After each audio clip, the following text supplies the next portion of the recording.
반갑습니다. 노동적 간부론 교신 1강을 시작하겠는데요. 노동적 간부론 기본 교재가 여기 책 보시면 노동적 간부론 특강 5일에 끝내는 민중의 소리에서 나온 이 책을 기본으로 했습니다. 우선 이 책을 골간을 해가지고 제가 이걸 요약 발제한 그 한글 텍스트 파일이 있고요. 또 이 한글 텍스트 파일을 기초로 PPT 교환을 만들어서 강의를 하고 있어요. 그래서 여러분이 보실 때는 강의를 듣고 더 궁금하거나 상세하거나 이론적 내용이 더 궁금하다 그러면 이 책을 보시면 될 것 같아요. 그러면 우선 첫 시간 강의를 하겠습니다. 그런데 첫 시간 강의가 제목이 봤더니 조직생활이 들어있어요. 흔히 우리 사회에서는 조직생활 그럼 뭘 연상해요? 조폭이죠. 가령 사회생활에서 내가 조직생활 했다 그러면 야 그럼 무슨 조폭인가? 이럴 정도로 노동권이 굉장히 왜곡되어 있습니다. 그건 뭐냐면 아까 이제 노동조합도 마찬가지인데요. 그러니까 우리는 이 조직에 대해서 굉장히 부정적 인식이 강해요. 노동권만큼이나 부정 인식이 강한데 이건 사실은 생각해 볼게요. 헌법에 결사의 자유가 보장돼 있다고 되어 있거든요. 결사의 자유. 그러니까 인간의 자유 중에 3대 자유를 아주 가장 기본이라 그래요. 사람이 사람을 살아가는 데서. 그러니까 민주주의 사회라고 할 수 있는 것은 이 세 가지가 갖춰져야 되는데 1번이 표현의 자유예요. 표현의 자유.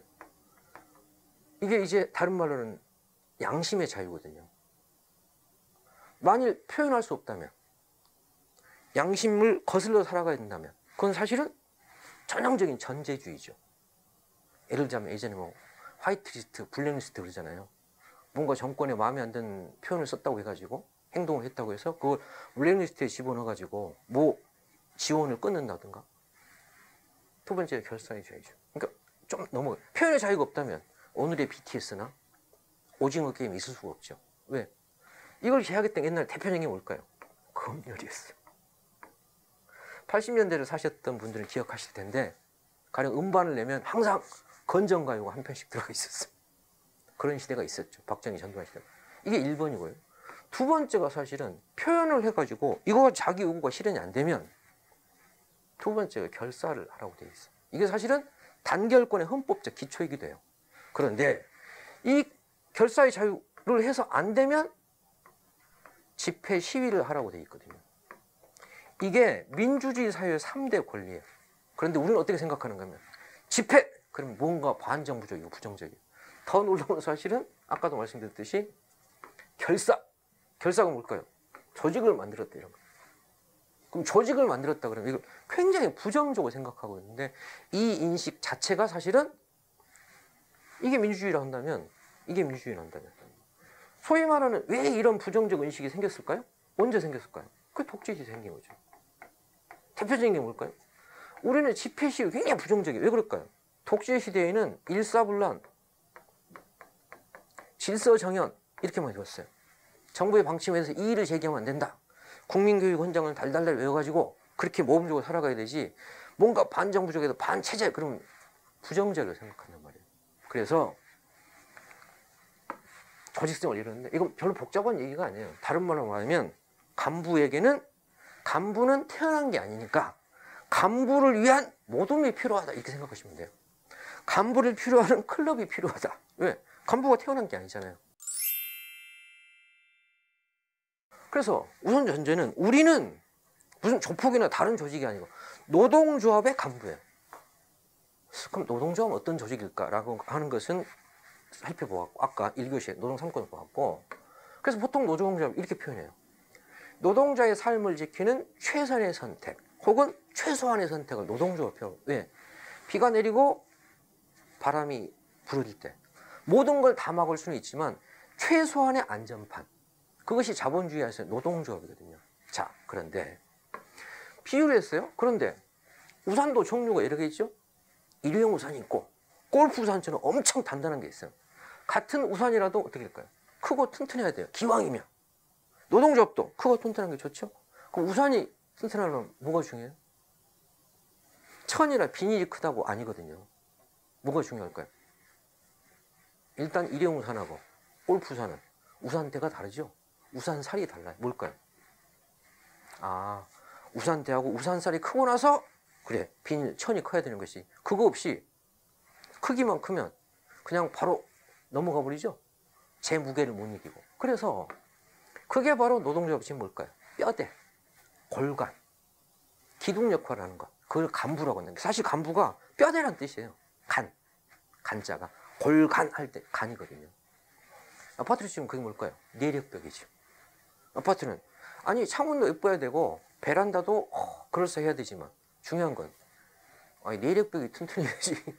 그렇죠? 그래서 흔히 간부가 노조의 기둥이고 간부가 서야 노조가 산다 이런 얘기죠. 그러니까 간부가 없으면 노조는 있으나 마나라고 해도 틀린 말이 아니에요. 그렇구나. 그래. 간부가 이만큼 중요하구나. 간부가 있어야 사실 간부는 어떤 걸까요? 집안으로 치면 가장, 어머니 이런 역할을 해주는 사람이죠. 장도 있어야 되지만 장 혼자서 하는 게 아니거든요. 그래서 우선 간부의 정의. 간부는 어떤 사람일까? 또 간부는 어떤 역할을 해야 될까요? 세 가지를 말씀드릴게요. 1.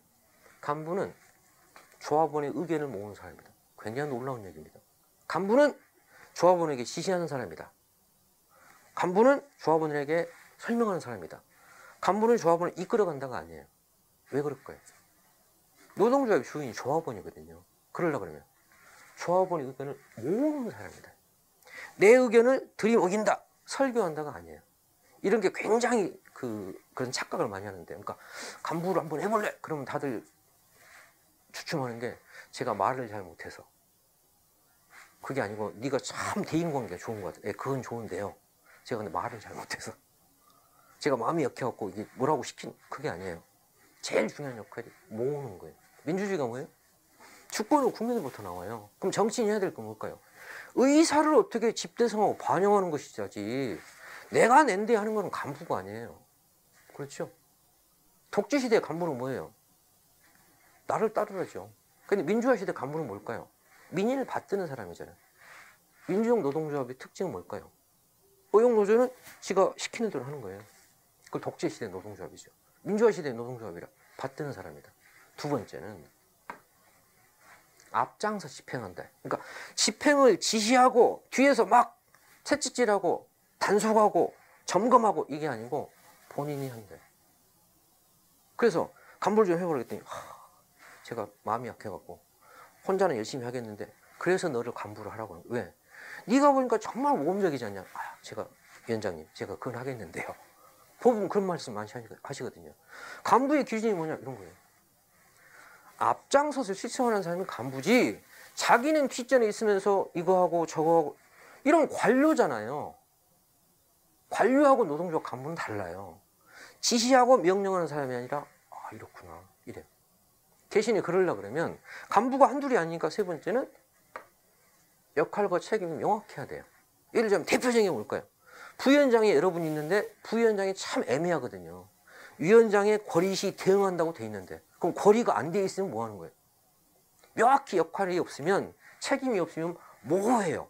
그래서 대부분 노동조합이 위원장하고 사무장이 중요하고 부위원장은 애매하거나 각종 부서는 다 있는데 별로 부서장은 하는 일이 없고 대충 위원장하고 사무장이 다 대행을 해버리면 이게 죽은 노조가 되죠.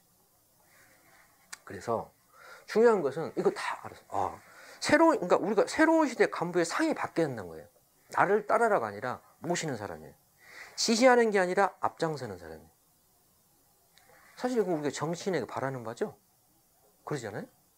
정치인이 제일 싫어하는 게 뭐예요? 선거 때는 간쓸게 다 빼줄 것처럼 하더니 당선만 되고 나면 다시는 안 나타나죠? 노동조합도 똑같거든요. 그러니까 우리가 정말 저런 게 아니라고 한다면 우리는 대안이 있어야 되잖아요? 그래서 문제는 뭐냐면 여기까지는 알겠는데 우리가 왜 지금 간부론 공부를 하는 걸까요?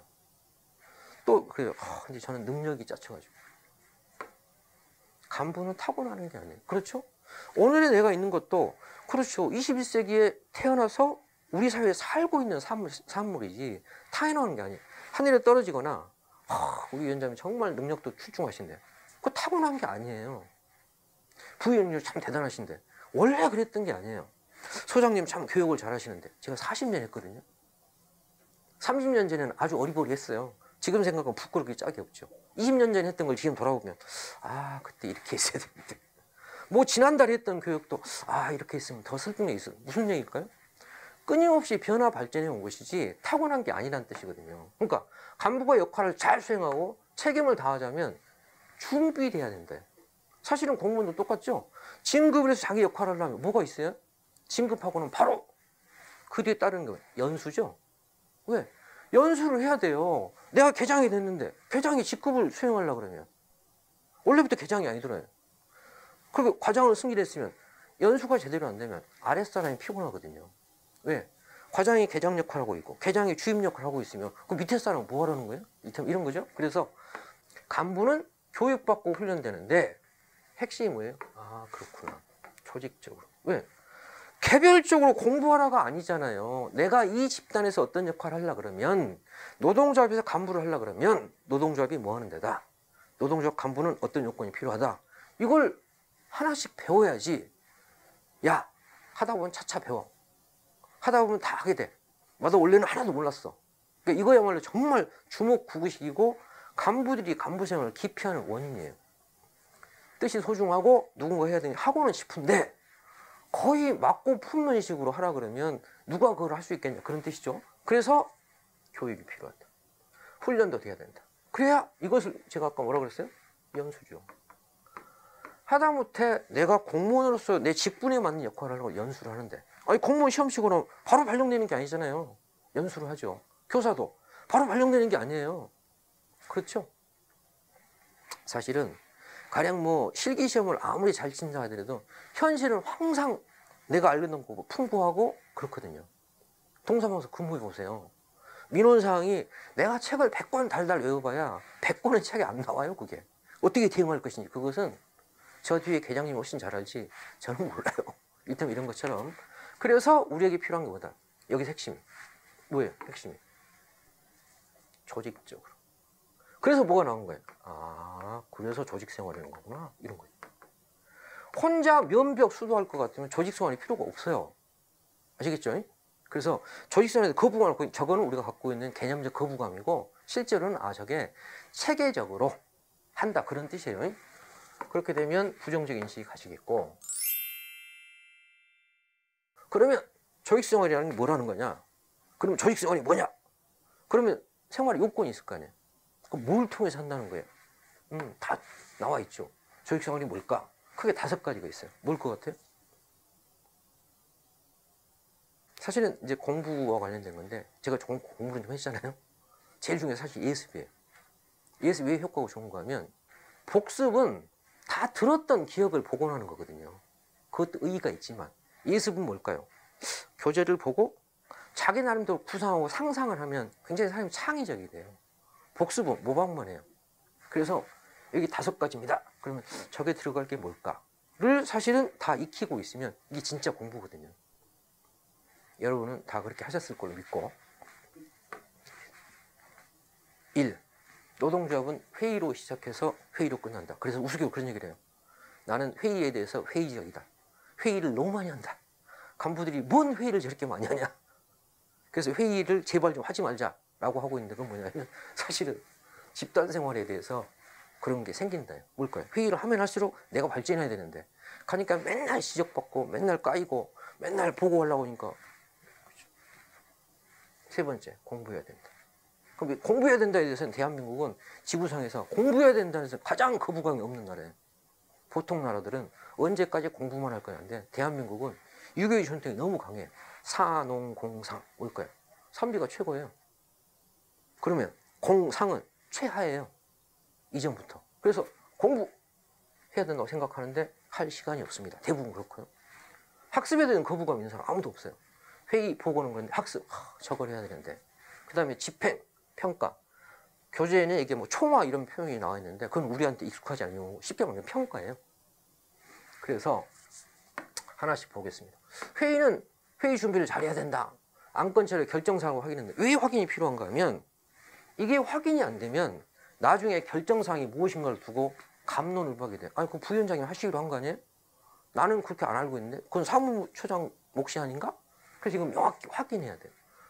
그 다음에 회의 발언은 적극적으로 해야 돼요. 왜? 이게 굉장히 중요한데, 물론 그 뒤에 이제 소수 의견도 존중하자 이런 것도 있는데, 발언. 근데 사람들이 어떤 노동조합을 가게 되면 회의 중에 참가자가 굉장히 발언을 많이 하는 집행부가 있고 발언이 없는 노조가 있어요. 발언이 없는 노조는 왜 발언을 안 할까요? 집행부 구성원들이 원래부터 내성적이었던 게 아니에요. 무슨 뜻일까요?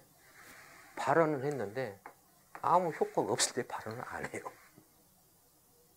그러니까 회의는, 여러분이 아셔야 될 게, 회의는 결정사항을 집행하고 점검하는 것만 하는 게 아니고, 회의는 초안을 바꿀 수 있어야 회의예요. 이게 굉장히 중요한데요. 발언은 다른 말로는 이견이 자유로워야 된다. 견해가 다른 거예요. 이견은 뭐가 다를까요? 이단이 아니에요. 이단은 뭐예요? 교리가 있는데 위원장님이 이렇게 주장했다는데 저는 반대입니다. 왜 반대냐? 이건 이래서 안 맞는 것 같아요. 이런 이견을 자유롭게 얘기할 수 있고, 그래? 들어오면 바꿔야 되겠네? 이래 회의인데, 아니 회의를 몇 시간 했는데 토시 하나 바꾸면 안 된다 그러면 회의를 할 필요가 없어요. 왜 그럴까요? 거수기잖아요. 그럼 발언을 안 합니다. 그래서 발언을 적극적으로 해야 된다 라고 얘기했는데 발언이 없는 이유는 뭘까요? 지도부가 회의 운영을 잘 못하고 있다. 잘 생각해 보실 것은 어떤 거예요? 박근혜 시대에 만기 친남이라고 들어보셨죠? 아니 문체부 장관이 과장 인사를 해야 되는데 국무회의에서 대통령이 얘기한단 말이에요. 누구 과장시켜라, 누구 국장시켜라를. 그렇잖아요? 응? 그래서 그 당시에 유행했던 것 중에 적자 생존이라고 있었어요. 찾아보시면 적는 자만이 살아남는다. 국무회의를 하는데 전부 받아쓰기라고 하는 거예요. 받아쓰기 해야 살아남고, 발언하고 있는데 가만히 앉아있으면 다음번 경질 대상이라는 거예요. 뭘까요? 발언이 없습니다. 대통령이 한 40분 읽고 장관은 전부 받아쓰기만 하고, 이거 회의가 아니에요. 연병장에서 연대장이 지시하는 거죠. 그렇죠? 그건 이건 회의가 아니에요. 그래서 발언이 굉장히 중요하고 적극적으로 해야 된다. 여기 사실 독점은 뭐가 관계되는 거면 특히 최고위 간부가 하면 안 돼요. 아니 부장님이 한마디 했더니 위원장이 그거는 잘 몰라서 그러는데, 부장님이 한마디 했더니 위원장이 30분 얘기해보고, 또 무슨 국장이 얘기를 했더니 부위원장이 그건 김 국장 잘 몰라서 그러는데, 이러면 누가 발언을 하겠어요? 아시겠죠? 그래서 그때 나온 게 다수결이 원칙이 하되 어떻게 한다고요? 소수 의견도 존중돼야 되고, 특히 저는 말씀드리고 싶은 게 이견이 존중돼야 된다. 이게 핵심이에요. 이견이 존중해요. 왜? 다른 거예요. 우리가 구분해 놓을까요? 다르다와 틀리다는 구분해야 되죠. 뜻이 전혀 달라요. 그런데 보통 회의를 하다 보면 위원장님, 의장님, 저는 의견이 틀립니다. 그럼 발언권 주면 안 돼요. 왜? 의견이 틀렸기 때문에. 틀린 이익은 저는 의견이 다릅니다. 이래야 되거든요. 근데 보통은 회의 진행하는 사람은 다릅니다. 그러면 그거는 끝나고 얘기하셔. 그 회의를 왜 합니까? 총의를 모으자고 회의를 하는 건데, 회의에 대해서 사람들이 회의적인 생각은 뭘까요? 회의를 했더니 내 의견이 1도 반영이 안 돼. 그럼 회의를 할까요? 그러니까 노동력 간부를 처음에는 엄청나게 긴장을 하고 회의에 참여를 했는데 나중에 보니까 발언해봐야 다 나중에 잠깐 보자. 단속 대상이 되고 내 의견이 하나도 반영이 안 되면 회의를 안 합니다. 사실은 회의가 굉장히 중요한 거거든요. 왜? 인간은 사회적 동물이에요. 우리가 집단 지성 그러잖아요. 한 사람의 의견보다는 여러 사람의 의견을 모으는 게 훨씬 우월하다예요. 이 원칙이 반영된 게 회의예요. 왜? 아니 단체로 교섭하고 단체로 행동을 하려면 뜻은 모아야 되는데 안 모아지면 모으는 게 첫 번째가 그게 회의다. 아시겠죠? 그 다음에 회의가 정기적이어야 된다라고 하는 것은 예측 가능해야 되니까 그런 얘기고요. 두 번째가 보고입니다. 보고 그러면 일단 부담이 생깁니다. 왜? 우리는 보고 그러면 결제 이렇게 생각하거든요. 그게 아니다. 왜 아닐까요? 1. 보고는 서면으로 하는 거예요. 왜? 왜 서면으로 해야 될까요? 여러분, 기억하고 기록의 차이가 뭐예요? 기억은 편집됩니다. 자기 편리한 것만 기억해요. 기록은 객관이에요. 나중에 논란이 생겨요. 응? 근데 그거는, 그래서 이걸 뭐라고 그래요? 물증이라고 그러죠? 아니 다툼이 생기면 증거가 있어야 되는데. 그래서 하라는 얘기지. 이거 무슨 이 서류 작성하는 훈련하려고 하는 게 아니에요.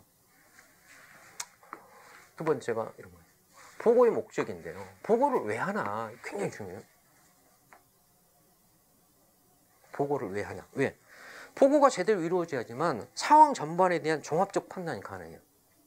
판단이 정확해야 그 다음에 결정이 그나마 가능해요. 판단이 잘못되면 그 다음 결정은 하나만 해요. 뭐랑 똑같아요? 집을 짓는데 기초가 튼튼해야 기둥도 세우는 거지. 기초도 제대로 안 따놓고 높이 세우면 세울수록 위험하죠. 그래서 결정 전에 판단이 중요하다. 그러기 위해서 보고가 필요한 거다. 보고는 가장 상세해야 되고 가장 객관적이에요. 또 하나는 사실은 그래서 이 보고서를 쓰면서 자기 정리도 돼요. 원래 우리가 일기를 쓰는 이유도 그렇죠. 왜? 기억은 편집되는데 기록은 남잖아요. 또 하나는 그걸 메모하면서 자기 정리가 되는 거거든요. 그게 사실 자기 학습의 효과가 있어요. 있고 그 다음에 보고는 간부이자 특히 이것이 뭐라고? 권리예요. 권리. 권리는 뭐냐면 자기 주장을 하려고 그러면 자 보고를 해놓고 제가 지난번에 보고했다시피 이렇게 해야 돼요. 그건 어떻게 됐습니까? 왜 안 됩니까? 그게 권리예요. 왜? 내가 조합원의 의사를 모아왔는데 이 반영도 안 되고 집행이 안 되면 조합원들은 아니 지난번에 부장님한테 얘기했는데 어떻게 된 거냐 그러잖아요. 그러면 지난번에 내가 이렇게 보고를 했는데 이게 어떻게 처리가 됐다를 정확하게 다시 답변을 해줘야 되거든요. 그죠? 그래서 그것은 의미이기도 하지만 권리다. 그래서 간부가 자기 직분을 행사하려고 그러면 간부에 맞는 권리를 행사할 수 있어야 된다. 그 근거가 사실은 보고다. 이런 말씀드리고 두 번째는 학습인데요. 아까 말씀드렸어요. 공부는 간부에게 첫째가 하는 게 학습이다 이렇게 돼 있어요. 학습은 책만 있는 건 아니고 실천도 있고 토론도 있고 또 다른 사람의 행동으로부터 직접 배우기도 하죠. 그런데 문제는 뭘까요? 나이 30 먹어서 대학원을 간다고 해도 반대하는 부모가 거의 없어요. 이게 대한민국적 현상이에요. 나이 40에 박사를 하겠다 그래도 아유 참 대단하다 이렇게 얘기하지 저런 미친놈이 이렇게 얘기 안 하거든요. 간부도 똑같아요. 내가 간부 생활을 했는데 내가 뭔가 좀 배운 것 같다 라고 하면 보람을 느껴요. 계속 간부를 하고 싶어요. 근데 배우기는커녕 내가 자꾸 뭔가 이게 방전되는 것 같다. 학습은 어떤 말로 보면 우리가 쓰는 핸드폰으로 치면 충전이에요. 집행과 실천은 방전이거든요. 그렇죠? 배터리가 깔랑깔랑하면 불안하잖아요. 그렇죠? 그래서 그걸 하는 게 학습이죠. 학습은 충전인데 학습은 일상적으로 된다. 뭐 당연한 얘기예요. 다만 이게 의미하는 바는 뭐냐면 우리가 밥을 먹듯이 호흡을 하듯이 일상적으로 해야 되는데 이 일상이라고 하는 것은 어떤 의미를 갖고 있는가 하면 쉽다 그런 뜻이 아니라 의식적으로 안 하면 안 된다. 몰아서 하겠다. 벼락 공부를 하겠다. 근데 그런 노동조합 간부를 하면서 그런 시기는 없어요. 왜? 봄에 바쁘면 여름에 편할 것 같죠? 교섭 끝나면 다음에 될 것 같죠? 그런 때는 없어요. 그런 때는 없다고요. 또 학습은 쉼이 아니고 충전이거든요. 그래서 그건 뭘까요? 의식적으로 하지 않으면 누가 시켜주지 않는다 이런 뜻이고요. 두 번째는 이렇게 할게요. 학습을 혼자서 하지 말고 어떻게 하라고요? 같이 해야 된다. 학습은 왜 혼자 하면 안 되는가 하면 혼자 하면 이게 독해가 아니라 뭐가 생길 수 있어요? 혼자 오해를 할 수 있어요. 왜? 주관적으로 이해한대. 나는 이렇게 이해했는데 그것이 맞는 이해인가는 누군가에게 같이 하면서 비춰봐야 알 수 있다 그런 뜻이거든요. 그래서 공부는 같이 해야 돼요. 말씀드리고 그 다음에 학문에는 왕도가 이게 굉장히 중요한데요. 왕도가 뭐예요? 로얄 로드예요. 예전에 위라고 있잖아요. 왕자에게 공부를 시켜 있는데 왕자가 자기 스승에게 아니 내가 왕인데 공부를 이 아래 것들하고 똑같이 하면 되겠냐? 어? 좀 왕이 좀 배울 수 있는 좋은 방법 그게 왕도예요. 그때 스승이 뭐라고 했다는 거예요? There is no royal road. 공부는 왕이나 천민이나 똑같이 하는 거다. 배우고 익히는 거지. 그게 뭐예요? 습이 뭐예요? 익힌다. 배우고 익히는 데는 왕이라고 따로 있는 게 아니다 이런 거예요. 그래서 학습은 습관이다. 아시겠죠? 필요하다고 생각하면 누군가 해야 되고 그걸 같이 해야 된다. 이렇게 말씀드리겠고요. 그 다음에 네 번째가 뭘까요? 집행이에요. 집행은 다 알죠. 사실 집행이 얼마나 중요한가 하는 것은 특히 공무원 여러분이 왜? 행정이 대부분 집행이에요. 왜? 원래 삼권 분립이 뭐예요? 입법부가 법을 만들면 행정부는 집행하는 데거든요. 사법부는 왜 집행대로 안 했냐고 처벌하는 데가 사법부죠. 그래서 사실 집행의 중요성에 대해서는 공무원 노조는 굳이 사실 강조 안 해도 되죠. 그런데 집행 관련해서는 그래. 회의나 보고라고 하는 것이 집행으로 이어져야 된다. 아까 말씀드렸죠.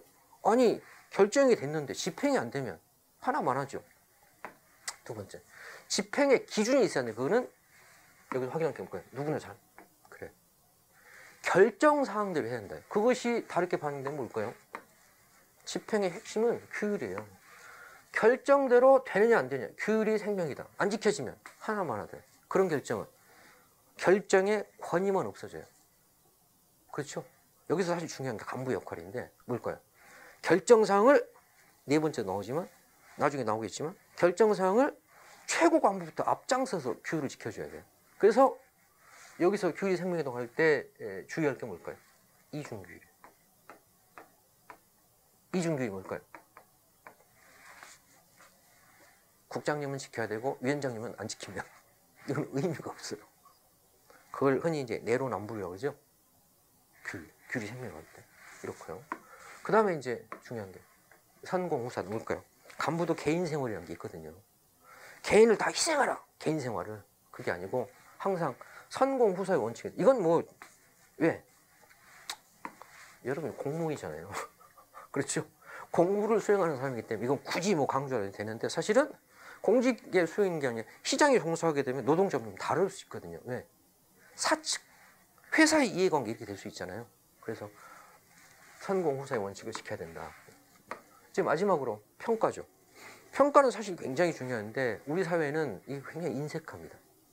계획은 열심히 세우고 집행은 죽으라고 하는데 나중에 보면 평가를 안 하니까 열심히 한 사람은 해봐야 허탈하고 안 하는 놈도 그냥 넘어가게 되면 나중에 하게 되면 이제 굳이 회의 때 열띤 토론을 해야 할 필요도 없고 집행도 적당히 하게 되면 그래서 평가가 잘 안 되면 어떤 현상이 생겨요? 요령주의가 생겨요. 또 뭐가 생겨요? 형식주의가 생겨요. 적당히 한다 이거죠. 그래서 사실은 평가라고 하는 것은 다른 말로는 바둑을 치면 복기죠. 복기를 통해서 그래 잘한 것은 이어가고 부족한 건 채우고 잘못된 건 바꾸자고 하는 것이다.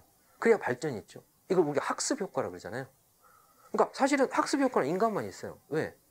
동물은 본능대로 해요. 본능은 안 바뀌어요. 근데 인간은 처음에 잘못될 수도 있지만 끊임없이 발전하는 게 인간이잖아요. 평가는 계획이 어땠고 그 결정이 어땠고 집행이 어떻게 되는가요? 그래서 플랜 투 에스티메이트 이러잖아요. 계획을 하고 집행을 하고 그 다음에 평가를 하는 거다 이렇게 얘기하잖아요. 평가는 주체적이 굉장히 중요합니다. 왜 중요할까요? 주체적 입장이란 뭐예요? 자기 평가를 해야 된다. 평가가 남 지적하고 남 평가한 게 되고 자기에게 빠지게 되면 이걸 뭐라 그래요? 유체이탈이라고 그러죠. 유체이탈. 평가를 이렇게 하자면 아무도 평가를 안 하려고 합니다. 왜? 높은 사람은 모든 게 다 아랫사람 잘못이고 아랫사람은 전부 다 윗사람 잘못인 거예요. 그렇게 되면 평가를 해가지고 발전을 한 게 아니라 평가를 하고 나서 네 부가 찢임이 나는 수가 있거든요. 그래서 주체적인 입장이 그만큼 중요하다 이렇게 말씀드리고 그래서 이제 평가와 관련해서 평가의 지적과 비판은 노동적 활동을 개선하고 간부 발전은 아주 중요한 조직생활 영역이고 활력소가 되기도 하지만 여기 나와 있지만 독이 될 수도 있어요. 너 그럴 줄 몰랐다. 나만 잘못했고 너는 잘했냐? 이런 거거든요. 이걸 피하려면 어떻게 해야 될까요? 평가나 비판과 지적이 기본적 입장이 어떻게 될까요? 아 그렇군. 그 사람에 대해서 그렇죠. 애정이죠. 애정. 내치는 게 아니라 그 사람에 대한 애정이 느껴지게 해야 그 평가가 지적이 고맙지. 이게 무슨 결국은 이게 징계를 하기 위해서 평가를 하는 거, 지적을 하는구나 라고 한다면 누가 그렇죠? 그래서 그렇게 돼야지만 지적과 비판을 좋게 받아들일 수 있다. 사실은 평가를 잘도 해야 되지만 진짜 훌륭한 간부는 여기 나와 있듯이 수용하는 거예요. 좋게 받아들인다고 돼 있잖아요. 이게 굉장히 중요해요. 이게 사람 되는 첫째예요. 누구나 다 지적은 쉽지만 몸에 좋은 약은 쓰잖아요. 약을 먹어야 건강해지거든요. 그런데 일단 쓰기 때문에 그거부터 하자고죠. 그럼 이게 뭘까요? 자기 발전을 가로막고 있는 걸림돌이 된다, 이런 말씀이고요.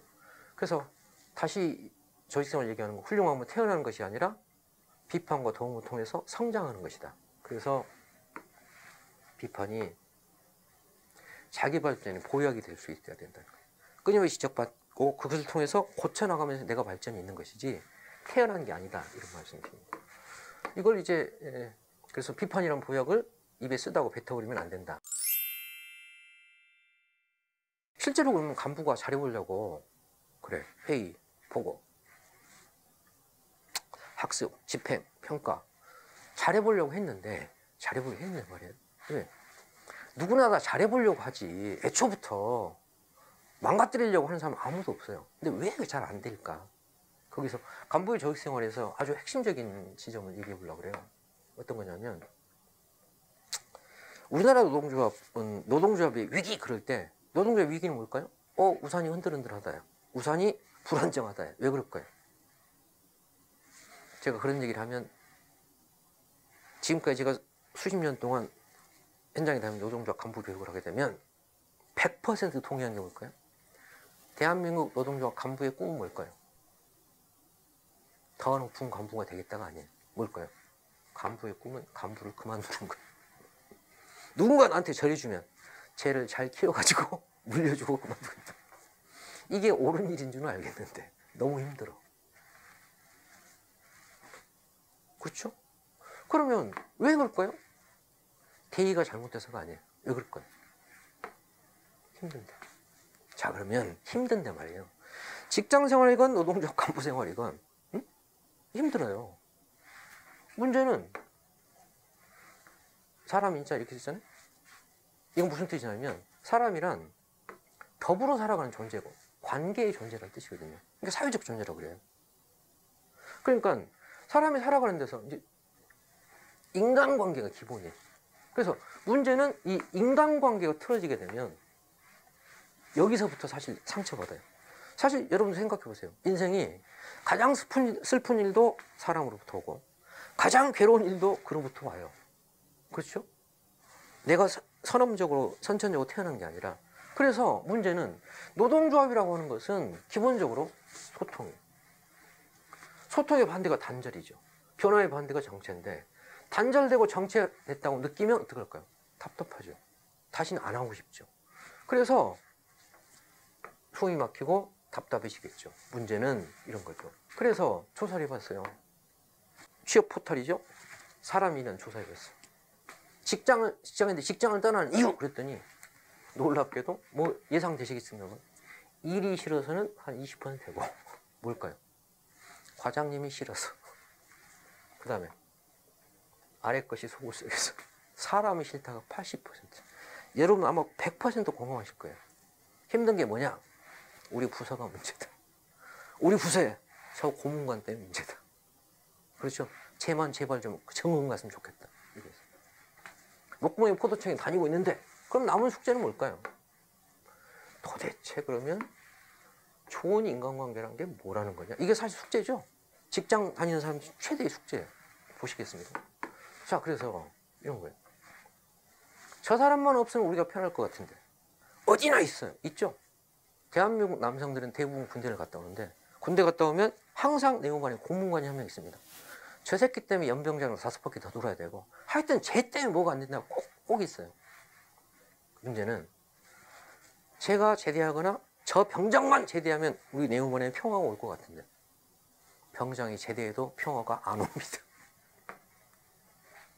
그 사람이 없어요. 저 사람이 정문을 갔는데 또 생겨요. 우리 내무반만 그런 게 다른 내무반도 그런 거예요. 그래 공무원인데 우리 부서만 그런 게 아니라 저쪽 부서도 그런 거예요. 내가 진짜 이 부서가 지긋지긋해갖고 정근 신청을 했더니 결이 발령이 났는데 저기도 또 그런 거예요. 지금 내가 20년 공무원 해봤는데 어디 가나 이러고 있더라고요. 배워야 될 게 뭘까요? 곳곳에 있는 거예요. 그러니까 우리가 배워야 될 건 뭘까요? 그래서 사실 이제 이런 책도 있거든요. 나는 왜 저 인간이 싫을까? 이런 책도 있어요. 그래서 보면 화와 분노는 왜 생기는가 하면 힘들어서요. 내무반에 왜 고문관이 있을까요? 군 생활이 힘들어요. 그렇죠? 내 의사에 관계없이 대면 군대 갔지. 내 뜻대로 할 수 있는 거 제약돼 있지. 그러니까 군 생활이 힘드니까 어떡할까요? 중대장한테 대들면 남한산성 갈 것 같고. 이게 어떡할까요? 제일 순하고 만만한 대상을 정해가지고 거기다 화풀이를 하는 거거든요. 그래서 실제로는 원인은 딴 데 있어요. 근데 엉뚱한 데 화풀이에요. 그래서 부당한 징후라고 그래요. 그것이 서로를 불행하게. 물론 화풀이 대상에서는 억울하기 짝이 없죠. 똑똑하고 잘난 사람은 절대 대상이 안 돼요. 어떡할까요? 대부분 순하고 착하고 어리무드한 사람이 대부분 대상이 되죠. 아, 고위층 자녀가 어떻게 대상이 돼요? 그 사람 다 열외지. 뭘까요? 약자를 괴롭히는 거. 약자를. 그걸 보통 이제 혐오, 증오 문제라고 하는데, 그러니까 봐야 될 것은 이런 거죠. 부당한 증오는 누군가를 증오하고 있다면 진짜 그것이 정당한 것인지 이성적인지 이게 감정적이지는 않은지 따져봐야 된다. 부당한 증오가 사실은 우리가 노동조 활동에서 제일 경계해야 될 바예요. 왜 그런가 하면 간부는 전부 자기 결단을 하고 온 거예요. 일정하게 그래 내 불이익을 감수하고 좋은 일을 해보자고 왔기 때문에 왜 간부들 사이에서는 이런 것들이 더 심각한가 하면 사실은 간부 안 할 때는 사이가 좋아요. 간부를 하고부터는 갑자기 관계가 더 해지거든요. 왜? 서로에 대한 이해와 요구 관계가 더 높아진 것도 있지만 간부는 왜 그런 이 문제를 겪게 되는가 하면 뭐가 관계있는가 하면 간부는 일종의 신념이 있어야 되는데 이 확신이라고 하는 게 함정이 있어요. 뭘까요? 내 생각이 반드시 옳은 게 아니거든요. 근데 간부는 어느 정도는 다 자기 생각이 옳다는 걸 전제로 하는 거예요. 그러니까 어떻게 할까요? 세게 붙여요. 조합원들끼리는 세게 붙일 일이 없어요. 근데 간부들은 세게 붙여요. 세게 붙이는 거 어떻게 할까요? 거기서 상처받고 화풀이를 하게 되죠. 부위원장이 위원장한테 화풀이를 하면 화를 부당하게 당하면 어떻게 될까요? 부장님을 갈구죠. 시병을 물을까요? 아버지가 직장에서 부당하게 억울한 대접 받으면 집에 와서 엄마한테 화내죠. 엄마는 갑자기 큰애한테 화를 내고 큰애는 갑자기 막내한테 야! 청소 좀 안 하냐? 이래요. 그래서 우리 속담에 뭐가 있어요? 종로에서 뺨 맞고 동대문에서 화낸다 그러잖아요. 왜? 그걸 종로에서 풀고 와야지. 그래서 사실은 노동조 간부를 하시면 그 간부 가족들이 갖고 있는 가장 큰 불만이 뭔지 아세요? 저도 이제 활동을 했지만 가족들이 제일 큰 불만이 뭔지 아세요? 밖에서 있었던 일은 밖에서 풀고 와라. 왜 밖에서 쌓이는 화를 집에 와서 인상 쓰고 말 안 하고 화내고 그럼 어떡하라는 거냐? 이런 거거든요. 그래서 문제는 뭘까요? 그럼 이걸 어떻게 극복할 수 있다는 거 이거죠? 그 얘기를 하고 이제 마치려고 그래요. 그러니까 간부가 조직생활을 통해서 그렇죠. 회의도 하고 보고도 하고 학습도 하고 집행도 하고 평가를 하는데 그 과정에서 가장 많이 겪게 되는 게 인간관계라는 것이고 인간관계에서 우리가 명심해야 될 건 뭘까? 그게 저는 아주 멋있는 말이라고 생각하는데 생각의 감옥. 다른 말은 주관적 확신의 함정입니다. 그건 무슨 뜻일까요? 다름에 대해서 열려 있어야 된다. 다름에 대해서. 아, 나와 다르구나. 그러니까 원래 공부의 정의가 뭔지 아세요? 내가 알고 있는 걸 더 정확히 알았다가 아니에요. 뭘까요? 다름으로부터 배운다가 진정한 공부의 뜻이에요. 그러니까 노동조 간부가 가져야 될 굉장히 중요한 자세 중에 하나가 아, 나와 다를 수 있고 그 다른 것으로부터 배워야 된다. 문제는 내가 갖고 있는 생각을 펼치겠다라고 하는 순간 뭐가 돼요? 고집쟁이가 돼요. 그러면 부딪혀요. 그게 확신의 함정이에요. 그래서 내가 사회생활 하거나 간부 생활하는데 힘든 게 있다면 내가 결단을 했기 때문에 존중받고 내 생각을 펼치겠다가 아니라 사실은 위정자는 지식인도 마찬가지죠. 지식인이 고집이 세요. 뭘까요? 자기가 박사다요. 어떻게 할까요? 다름을 못 받아들여요. 못 받으니까 어떻게 할까요? 부딪히죠. 그래서 생각해 보시는 거죠. 내가 마음에 갇혀 있다는 건 뭐겠냐. 내가 감정의 포로에 사로잡혀 있고 그래서 고달프고 힘들어서 화풀이 대상이 필요할 때 남 탓을 한다는 것이고 가까운 동료를 원망하기 쉽다는 거다. 이것은 사실은 누구에나 갖고 있는 자기 보호의 본능이고 자기 합리화의 속성인데요. 다시 말씀드리면 이게 본능, 합리화. 이걸 넘어서서 뭐라고요? 그래. 다른 걸로부터 배워야 되겠다는 열린 자세가 가장 중요하다. 그래서 간부를 뭐라고 그랬어요? 지시하는 사람. 명령하는 사람이 의견을 모으는 사람이다. 먼저 집행하는 사람이다. 그럼 어떡할까요? 그러려고 그러면 고초가 많죠. 왜? 전임 미답을 해야 되니까. 그런데 그것을 통해서 성장하고 배우고 할 것이다. 그 배움이 사실은 성장으로 나타날 때 간부 생활에 대한 자부심, 긍지, 보람을 느끼게 된다. 이런 뜻입니다. 그래서 실제 이제 우리가 간부로서 조직 생활하는 데서 가장 중요한 점이 그거다. 간부들과의 관계, 동료 관계를 어떻게 풀 것인가에서 경계할 게 확신의 함정, 부당한 징후로부터 벗어나는 것, 다름으로부터 배우는 것, 배워야지만 성장이 있다는 것. 이것이 간부론의 첫 번째. 간부는 태어나는 게 아니고 조직생활하는 거다. 그러니까 조직생활을 통해서 우리는 어떻게 거듭나고 배워갈 것인가 하는 것을 알아봤습니다. 이상 마치겠습니다.